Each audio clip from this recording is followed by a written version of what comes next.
오늘 예배에 오신 여러분들을 진심으로 환영하고 축복합니다.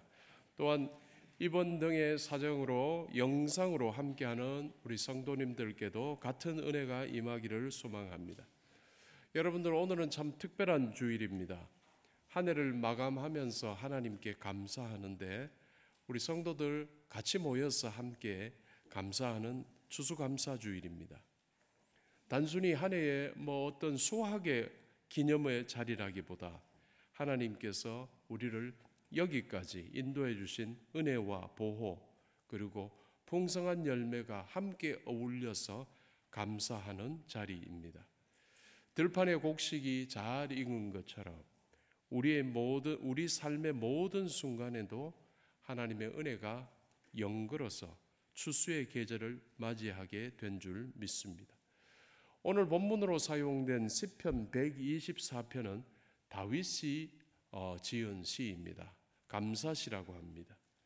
그는 이렇게 고백을 하면서 이 시편을 시작하고 있는데요. 124편 1절의 말씀을 우리 함께 읽겠습니다. 이스라엘은 이제 말하기를 여호와께서 우리 편에 계시지 아니하셨더라면 우리가 어떻게 하였으랴. 여호와께서 우리 편에 계시지 아니하셨더라면 우리가 어떻게 하였으랴. 만약 여호와께서 우리를 위해 주시지 않으셨다면 원래 우리는 어떻게 되었을까? 다윗의 이 고백은 바로 오늘 우리의 이야기 아니겠습니까?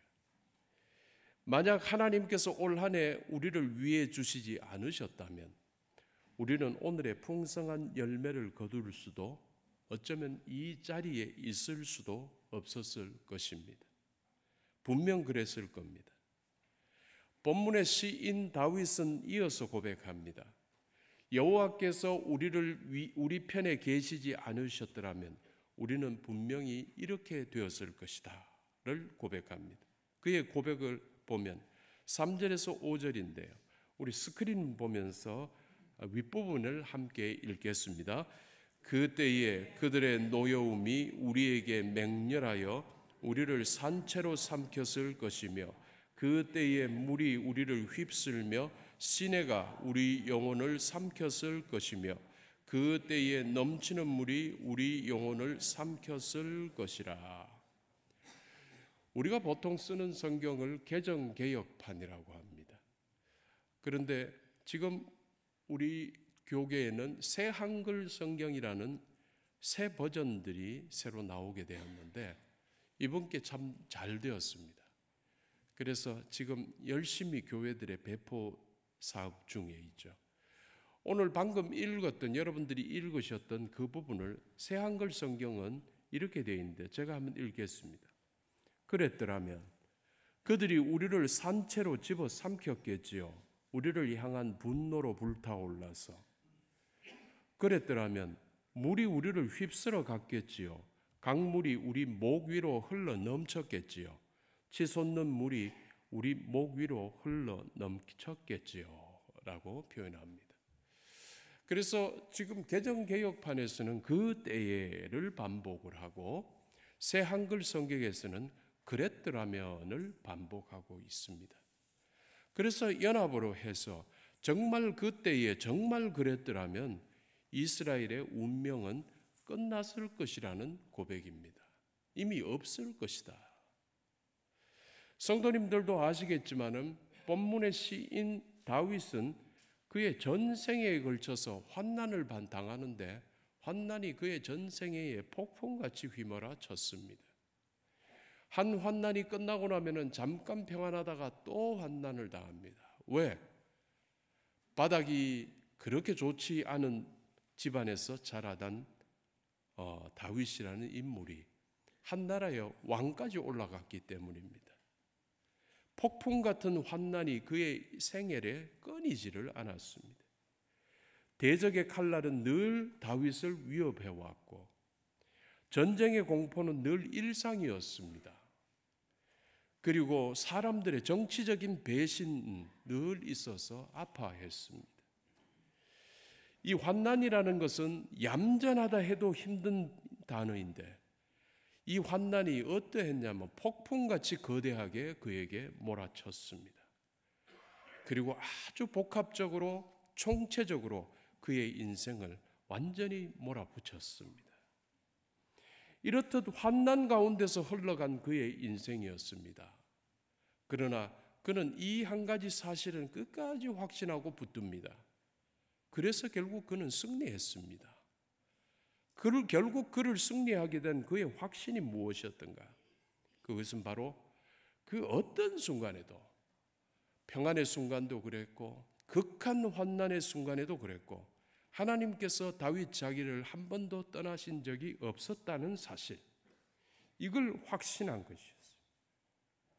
그래서 그는 앞으로도 그 어떤 지금까지 내가 당했던 환난보다도 비교도 할 수 없는 환난이 오더라도 정말 모든 순간, 마지막 한 순간도 하나님께서 끝까지 자기 편이 되어 주실 것이라는 확신이 분명히 있었습니다. 그래서 이 확신 가운데 있었던 이 다윗에게 위쪽으로 바람은 환난의 폭풍이 휩쓸어 갔지만 다윗은 흔들리지도 않고 굳건하게 다 날아가 버리고 없는데도 다윗 혼자만 딱 남아 있을 수 있게 된 것입니다. 여러분, 그래서 이 폭풍 같았던 여러 환난에서 그만 굳건히 건재할 수 있었습니다. 그래서 그는 노래를 합니다. 124편 6절의 말씀입니다. 우리 함께 읽겠습니다. 우리를 내주어 그들의 이에 씹히지 아니하게 하신 여호와를 찬송할지로다. 야, 참 이 표현, 이에 씹히지 않게, 대적이 씹어버리려고 했다는 것이죠. 그런데 씹히지 않게끔 했다. 그래서 그거에서 이 구절에서 중요한 건 뭐냐면은 다 치우고 여호와를 찬송하라. 여러분, 우리 인생도 다 치워버리고 여호와를 찬송하는 일만이 우리 인생의 가장 귀중한 일입니다. 사랑하는 성도 여러분, 여러분의 올 한 해를 돌아보십시오. 어떤 분은 때로는 병상에서 있었을 수 있고, 어떤 분은 때로는 재정적 압박에서 힘들어했을 수 있고, 때로는 어떤 분은 관계의 어려움에서, 우리는 정말 이런저런 사정으로 정말 많이 지쳐버렸을 수 있을 겁니다. 그러나 그럼에도 불구하고 오늘 이 자리에 우리가 있을 수 있는 이유 단 하나, 우리 하나님께서 여러분의 편이 되어 주셨기 때문입니다. 은혜로 여기까지 왔음을 여러분 꼭 믿으시기 바랍니다. 오랜 질병에서 치유를 받은 한 성도가 고백했습니다. 목사님, 처음에는 이 병이 제게 불행이라고 생각했습니다. 왜 하필 나에게 이런 병이 왔습니까? 그러나 이 병을 기도하면서 열심히 치유하며 통해서 하나님을 새롭게 만나게 되었습니다. 이 병에게 저를 그냥 내버려 버리지 않으시고 하나님께서 제 편이 되어 주셨음을 알게 되었습니다. 그 알게 됨이 그렇게 은혜였습니다.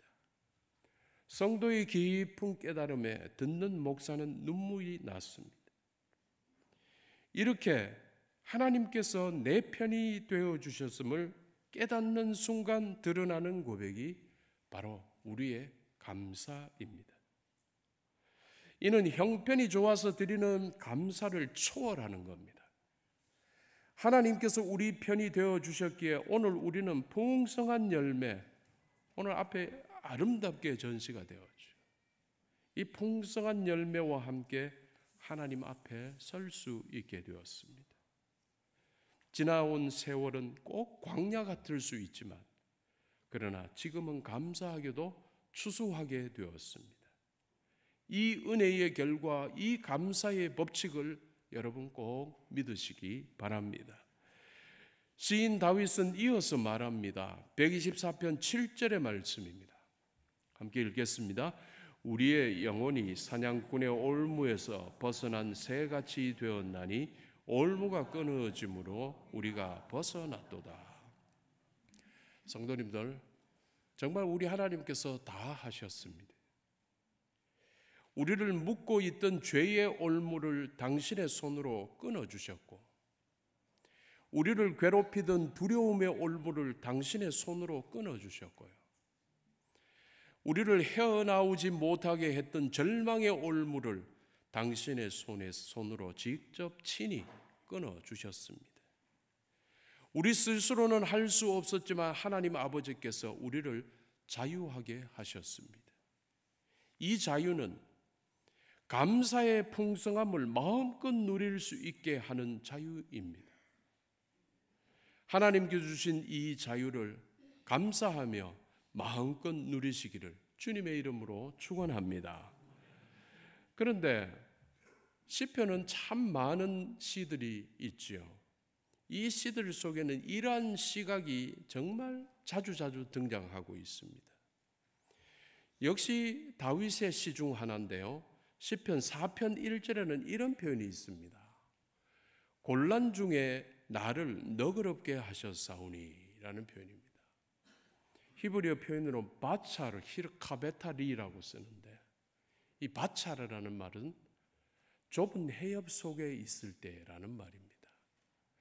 배가 가는데, 내 인생의 배가 지나가는데 그 통로가 아주 좁은 해협입니다. 얼마 전에도 한강 버스가 밑바닥이 바닥에 얹혀버렸다 그러죠. 좁은 해협은 배가 얹히기도 하고 밑에 있는 돌들에게 들이박히기도 하고 좌초하고, 그리고 대적들이 좁은 해협 옆에서 화살로 내 배를 공격하기가 너무 좋은 상황입니다. 바차를, 내가 좁은 해협을 통과할 수밖에 없었을 때, 정말로 그 어려운 시간에 정말 천천히 나올 수밖에, 아슬아슬하게 통과하듯이 내 인생의 환난의 시절을 지나는 것을 말하는 겁니다. 그런데 곤란 중에 나를 너그럽게 하셨다. 이건 뭐냐면, 너그럽게 하셨던 내 배가, 내 인생의 배가 아슬아슬하게 그 좁은 해협을, 이 좁은 해협이 끝까지 가는 게 아니고 끝이 나고 바로 바다로, 큰 바다로, 깊은 바다로 내 배가 싹 들어가게 된 것을 이야기하는 거예요. 여러분 한번 생각해 보십시오. 안절부절 아슬아슬하게 가다가 갑자기 바다가 착 열리는 겁니다. 배가 전속력으로 전진 갈 수 있는. 여러분, 우리의 인생의 배를 하나님께서 그렇게 인도하셨다라는 고백입니다. 이렇게 좁은 해협을 빠져나가 넓은 바다로 나간 배는 결국 어떻게 되는가? 시편 107편 30절에서 이렇게 말하는데, 역시 새 한글 성경으로 제가 찾아보았습니다. 바다가 안정되어서 여호와가 그들이 가고 싶어 하던 항구로 이끌어 주셨습니다. 정말 좁은 해협을 지날 때는 내 인생 끝이 나는 줄 알았어요. 여기서 마지막인 줄 알았어. 이걸로 나는 그냥 끝나는 줄 알았어. 그런데 정말로 끝날 것 같고 미래를 알 수 없었던 그인데, 하나님께서 물을 열어주시고 결국은 그 바다 위로서 내가 바라던 바로 도착할 수 있게끔 인도해 주셨다. 가고 싶어 하던 항구로 이끌어 주셨다. 개역 한글판 성경에서는 이를 소원의 항구로 인도하시는도다 라고 노래했습니다. 자유함으로 평안함으로 우리 인생이 바라던 바 소원의 항구로 인도해 주신 하나님께 우리가 감사드리는 겁니다. 물론 농사를 짓는 농부에게는 정말 힘든 비도 많았을 거고 바람도 거셌을 것입니다. 그러나 결국 하나님께서 알곡을 거두게 하셨습니다. 그래서 농부의 손마디마디 거친 주름마다에는 어려움과 여러 가지가 있지만 하나님의 은혜가 맺혀 있듯이 우리의 지난 인생에도 주님께서 함께 하신 은혜와 감사의 추억이 너무 뚜렷한 것입니다. 그렇습니다. 하나님께서 올무를 끊으셨기에 우리의 삶은 열매 맺는 삶으로 변화되었습니다. 죄의 땅에서 자유의 땅으로, 눈물의 밭에서 감사의 곡간으로 옮겨주신 하나님께 감사하시길 주님의 이름으로 축원합니다. 그래서 결론적으로 시인 다윗은 본문의 마지막에 이렇게 선포를 합니다. 124편 8절입니다. 우리 함께 읽겠습니다. 우리의 도움은 천지를 지으신 여호와의 이름에 있도다. 여러분 기억합시다. 사람의 도움은 잠시입니다. 그러나 하나님의 도움은 영원합니다. 천지를 지으신 하나님께서 우리 삶의 처음과 끝을 붙드시는 자비롭고 신실하신 우리 아버지이십니다. 우리 아버지 하나님의 이름이 여기까지 우리를 인도해 주셨고 이 이름이 풍성한 열매를 맺게 하셨지요. 하나님의 이름으로 이루어진 은혜의 결과임을 우리 한순간도 잊지 말고 삽시다. 역시 다윗이 썼던 시편 65편에서 다윗은 이러한 은혜의 결과에 대해서 이렇게 노래합니다. 시적인 표현으로 노래합니다. 시편 65편 8절에 13절인데요. 제가 읽을 테니 여러분 눈으로 한번 봐주시기 바랍니다. 주께서 아침 되는 것과 저녁 되는 것을 즐거워하게 하시며 땅을 돌보사 물을 대어 심히 윤택하게 하시며 하나님의 강에 물이 가득하게 하시고 이같이 땅을 예비하신 후에 그들에게 곡식을 주시나이다. 주께서 밭고랑에 물을 넉넉히 대사 그 이랑을 평평하게 하시며 또 담비로 부드럽게 하시고 그 싹에 복을 주시나이다. 주의 은택으로 한 해를 관시우시니 주의 길에는 기름방울이 떨어지며 들의 초장에도 떨어지니 작은 산들이 기쁨으로 띠를 띄었나이다.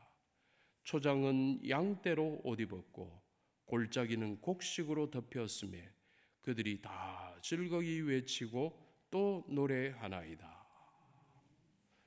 하나님의 은혜를 이렇게 푹 느낀 다윗이 그 은혜에 대해서 표현하고자 했던 이야기입니다. 노래입니다. 여호와의 이름이 우리를 이렇게 풍성하게 하셨습니다.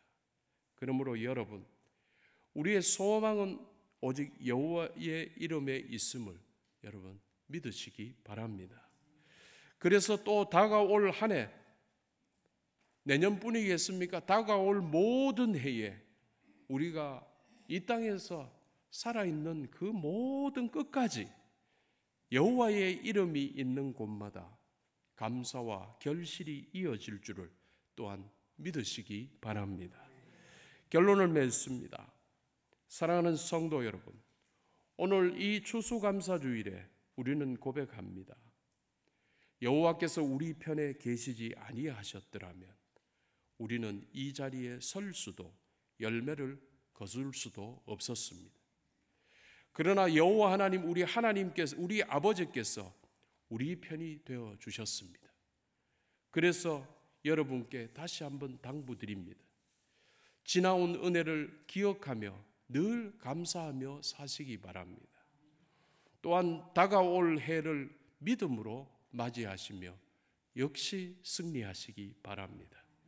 그리하여 풍성히 받은 은혜, 그리고 앞으로 풍성히 받을 은혜를 정말 인생 여러분 풍성히 누리시면서 살아가시게 되기를 주님의 이름으로 축원합니다. 기도하겠습니다.